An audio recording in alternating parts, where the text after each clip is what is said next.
You're born, it's hot, it's dusty, and you're face first in the ground, because apparently gravity isn't taking it easy on you today.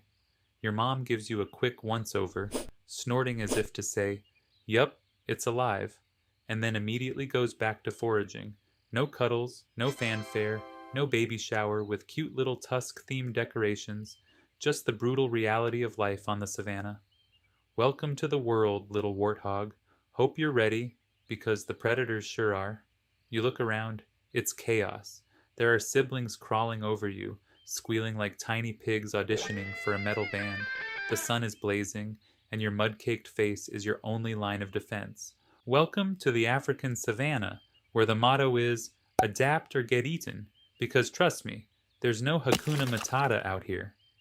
Standing up is your first challenge, and let me tell you, it's no small feat. Your legs are about as sturdy as wet spaghetti, and every wobble is accompanied by your siblings either bumping into you or stepping on your face. But you manage it, eventually. Triumph. You're standing.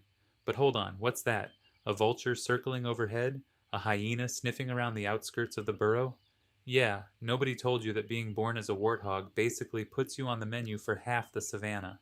Your mom, bless her heart, does her best. She's not going to win any parenting awards, but she's got one rule: keep up or get left behind. So you do your best to stick close as she trots off, tail straight up in the air like an antenna. Pro tip: if you ever lose track of her, just look for that tail. It's basically the warthog version of a follow me sign. Ah, mud.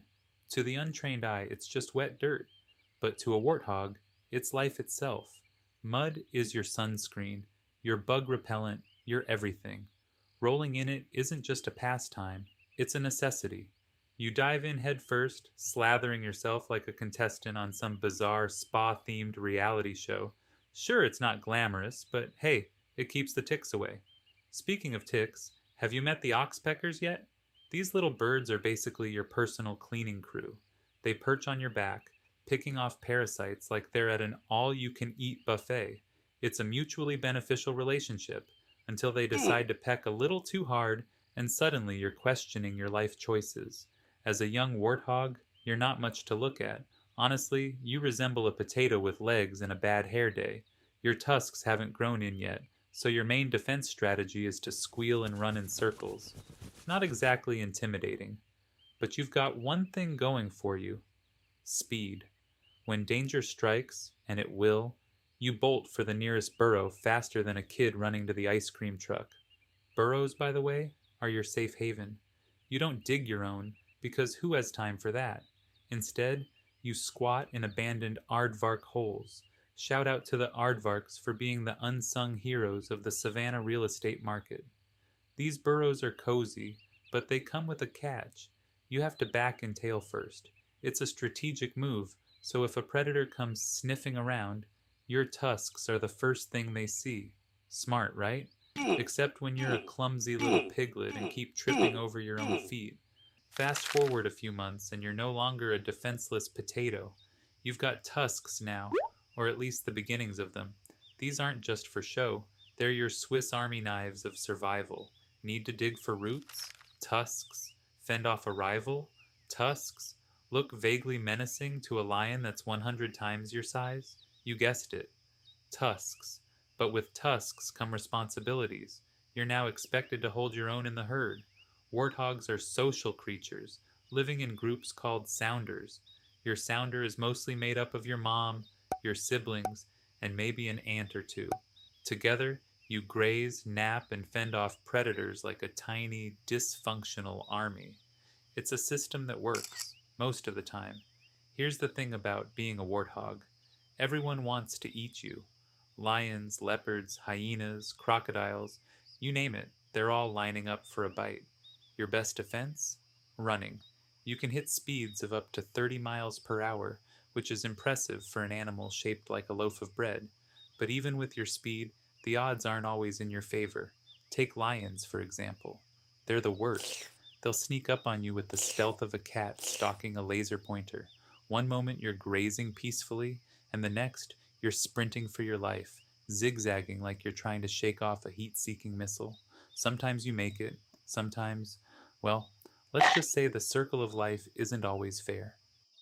Eventually, you hit adulthood, and that's when things get really interesting. If you're a male, this is your time to shine, or fight, more accurately. Mating season turns the savannah into a warthog version of a gladiator arena. You square off against other males, locking tusks in a battle of strength and endurance. The prize? A chance to woo a female. The cost? A few bruises and maybe a chipped tusk. For the ladies, it's a bit less dramatic, but no less important. You're not just choosing a mate, you're choosing the future father of your piglets. And let's be honest, your standards aren't sky high. If he's got decent tusks and can hold his ground, he's probably good enough. When it comes to food, you eat anything you can dig up or stumble across: roots, tubers, grass, fruit, you name it, you'll munch it. Your snout is basically a built in plow, rooting through the dirt for hidden treasures like some kind of underground treasure hunter. Bonus points if you find a grub or two, because protein is a luxury in this vegetarian buffet. But let's be honest, the real challenge isn't finding food, it's keeping it. You're constantly on guard, dodging everyone from hungry baboons to jealous warthogs eyeing your snack. Sharing? That's a foreign concept. If you want to eat in peace, you better hustle, snort aggressively, or just swallow it whole before anyone gets ideas. Survival is messy, but at least it's filling, most of the time. As you grow older, you start to slow down. Your tusks, once sharp and menacing, are now worn down from years of digging and fighting. You've seen it all: close calls with predators, the joy of piglets snorting around your feet, the endless search for food and water. You've earned your place as a seasoned survivor. But the savannah doesn't care about age or experience. Every day is still a fight for survival. You rely on your sounder more than ever, sticking close to the group and using your wisdom to avoid danger. You've made it this far, and that's no small feat. So, why does it suck to be born as a warthog? Because life is hard. From the moment you take your first muddy breath, the odds are stacked against you. You're not the strongest, the fastest, or the smartest animal on the savannah, but you are resourceful, stubborn, and surprisingly tough. As the sun sets on the savannah, you settle into your burrow, surrounded by your sounder. For now, you're safe. Tomorrow the struggle begins again, but tonight you rest, knowing you've made it through another day. Not bad for a potato with tusks.